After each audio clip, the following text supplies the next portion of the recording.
Oh,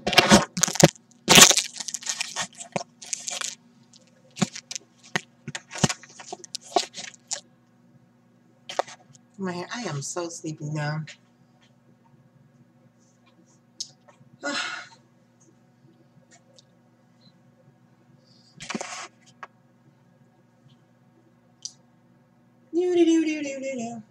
Let's see. I gotta get this picture big enough. We'll go up, come down. There we go. Got it. Haha.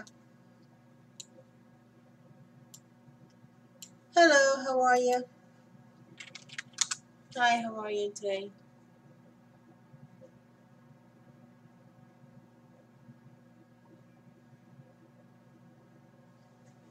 I don't know if you can see. Can you hear me? Let's see. Make sure my settings are correct. Let's go to audio. Yeah, it should be correct. Okay, got it.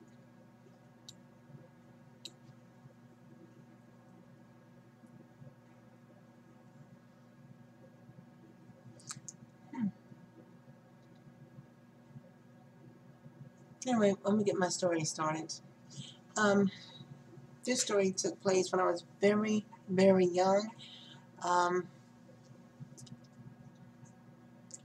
used to live on a dirt road, and there's only 3 houses on this road. One was in the process of being built, and during this time, my mom, she had just had her last sibling, and we were outside playing, and me and my sister, and we used to go on this road and play all the time. And we used to play in the middle of the street. And we knew to get out of the street when a certain neighbor would come, because she would zoom down the road and zoom up the road before she go to work and after work. It was during the fall when this happened. Early fall, still summer, about to change over. And we used to sit and play on the gravel road and do little kid stuff. I remember it like it was yesterday. It was crazy. And my sister, I won't say her name, she's younger than I, and she lingered off. She went down the road, something caught her attention. It was a car and a guy. He this guy was busy. And so she just stood there with amazement on her face. Then I run behind her to see what she's looking at. The guy, when I saw, I got a good look at the guy. He was a Caucasian male. He had I remember he wore a white T-shirt. He had on jeans, and he had a brunette hair, and he had it parted on the side here, but it was kind of curly. And I was like, first thing I thought, my sister's gonna get taken. And I ran up beside my sister, and I put my arm around her to look to make sure if he gonna take her, he gonna take me too. I know I was younger than 8. I must be about 7. I say 6 or 7.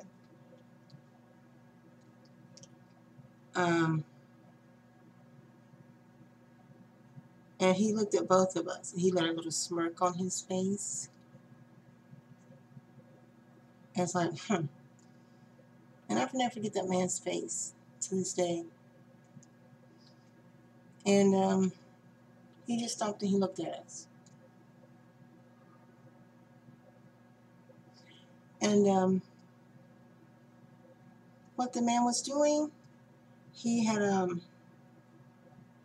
placed the body of a white Caucasian female in the hole, the ditch. She was wearing a jean skirt. I remember. She had long brown hair. I remember that lady's face. I remember what she wore, her hair and everything, like it was just yesterday. He stood there like, so what? You know, we're two little kids. You know, two little poor country girls. You know, on this country road out here in the boondocks or the woods. And he smirked, turned around, got back in his car, and he drove off. Okay, during this time, there were 3 types of police cars in North Carolina. You had your state troopers, you had your city police, then you had your county police. Okay. If memory serves correctly, this county car was a brown and yellow or yellow and burgundy. Okay, the county police came out. Hola. The county police came out to see what was going on. And they came out, and what they did was he called his co-workers, because what had happened, this woman was murdered and this guy was dumping her body off on the street while we played. But by we being children, you know. Of course, you know, the police got involved when my mom wanted to see what we were doing. She ran down the street to see what we were doing. And my mom's the one who called the police. And this man had dumped this lady's body off on the street that my sister and I was playing in. And he just dumped her like she was a piece of trash. Like she didn't matter. She mattered to someone. That was someone's sister, mother, cousin, aunt, best friend, niece, co-worker. Hi, how are you? And he just dumped her body in the hole like it didn't matter. And so that was the first thing I witnessed as a child. Well, first dumping of a body. Anyway. Okay. And the second thing happened, this is another story. I'll say story 2. Okay.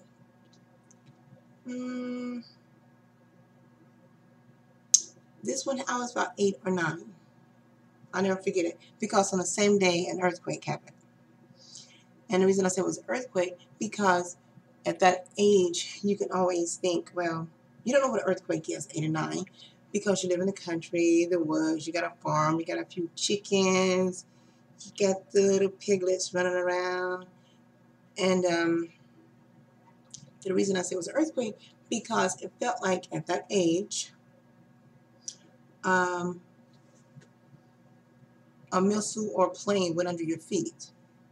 That's the only thing I can describe it, because it's a rush, and you can just feel it under your feet. It was a small earthquake that day.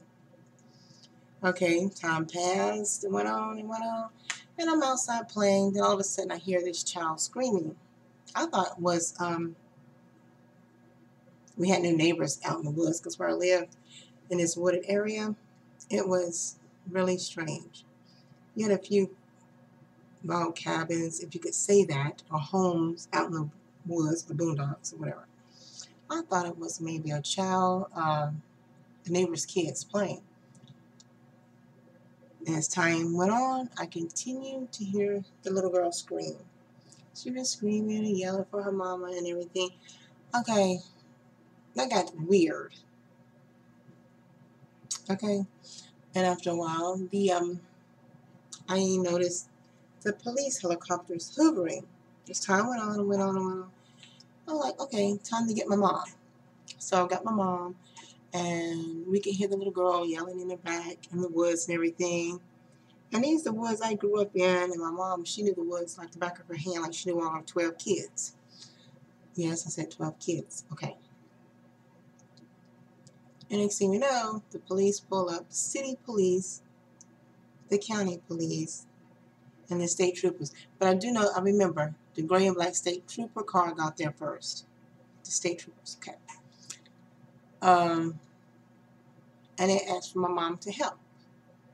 So she decided to help them because they had no idea about the woods and everything, because these woods, they had like swampy areas, swampy lands, marshlands. You step in the wrong place, you're going under. That's how it was. And many city people were not familiar with the snakes. Don't go here, don't walk there, because don't touch this plant, don't walk past that plant, because you got the poison hemlock, you got your copperheads, you have your swamp, you don't know what's in that swamp. So it's gonna, my mom knew those woods. And she, and of course, only a few people followed my mom. The other people decided to go their own way, as if she didn't know what she was doing. Let me rephrase this. As if she didn't know her way around. You're in her territory. You're not in your own territory. You're not in the city. You're in farmland, wasteland, swampland. Know your surroundings. So as time went on, the child stopped crying. The reason she stopped crying is because my mother had retrieved her from where the child was. Apparently the child was kidnapped. She was tied to a tree, and she had been there all day. And come to find out, I don't know if it was the boyfriend or her father that kidnapped her, but my mother, she found this child and she brought her to safety. Okay, these are true stories, things that happened in my lifetime. And there are others too. There are some stories, some things people don't want to hear about. Okay, back to the story. The child that was rescued, her mother and her grandmother showed their appreciation. Her grandmother would come and show my mom how to make jelly or jam like she used to, which was a good thing. And then, as years went on, my mom passed, and one of the people that showed up at her funeral was the little girl that she rescued. Yeah. Okay, now this story. Well, that was a true story. So we have to appreciate our life, people. We have to appreciate what we experience. We have to appreciate what we learn. Never forget it. Because I don't know who that guy was in the first story, but I have an idea who he was. But I won't say who he was, but I have an idea.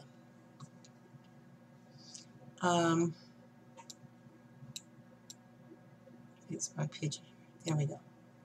But these are my true stories, part of them. Anyway, and I'm going to save the next stories for next Friday because I think it's fun to do. Because I have experienced a lot of things in my lifetime, more than the average person has experienced. We all live and we all learn. You know, there's something that makes us stronger. If it doesn't kill you, it makes you stronger. So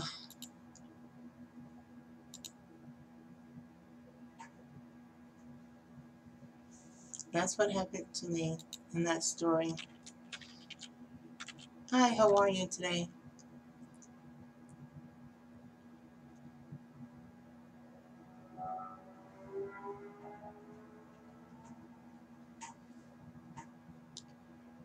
You doing okay today? It's very chilly here. Very, very cold.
I was just about to log off.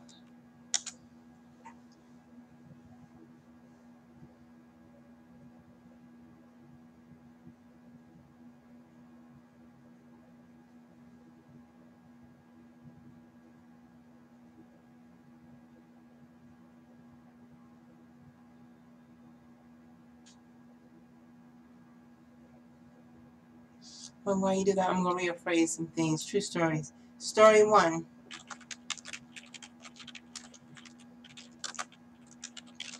Lady in the lady in the ditch.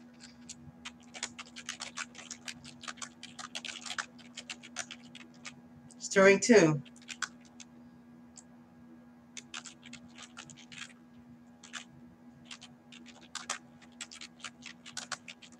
Tied to Girl in the Woods.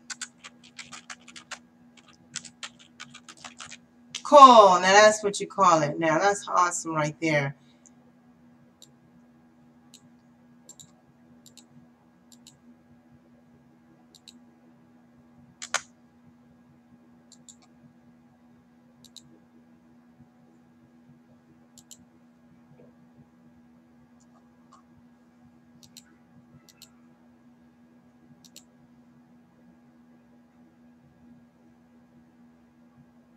Okay, thank you.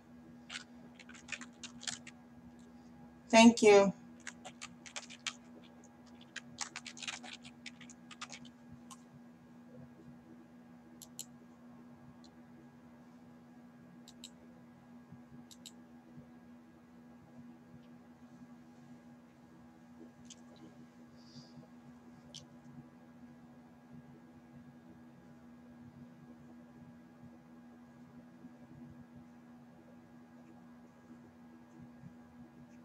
Hi. I'll check it out later. Thanks.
What in the world?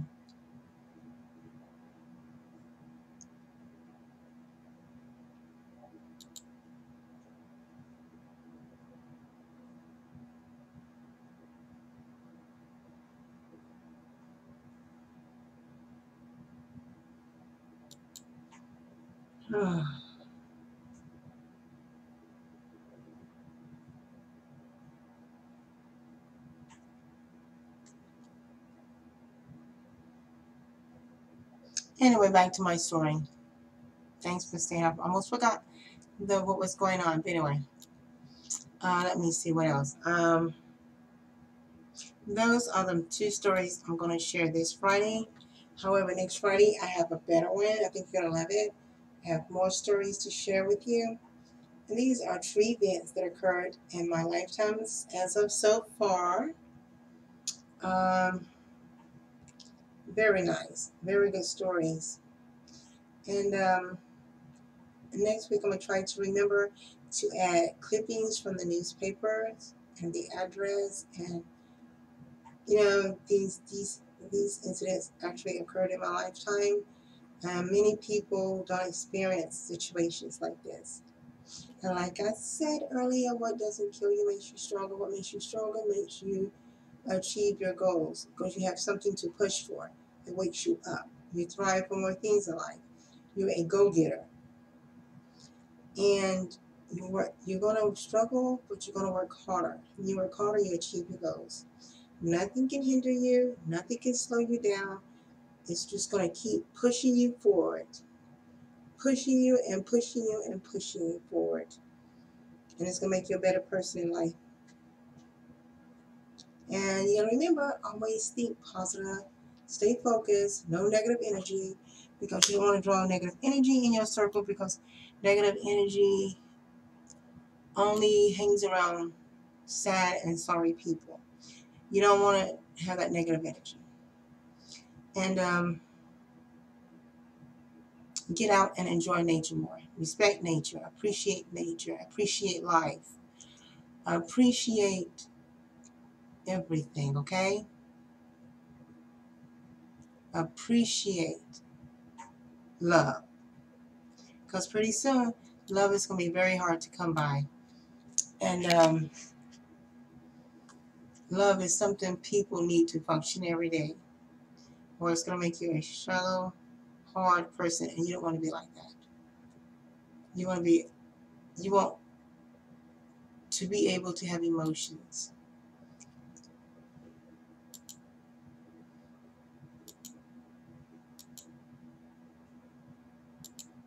You're a good person. You are a good person. You are a beautiful person. You are a fabulous person. You are a marvelous person. You are a terrific person. You are a smart person. Just remember who you are and what you have achieved and what you are going to accomplish. Thanks for watching my channel. I appreciate you. Have a lovely weekend. I'll chat with you later. Bye-bye.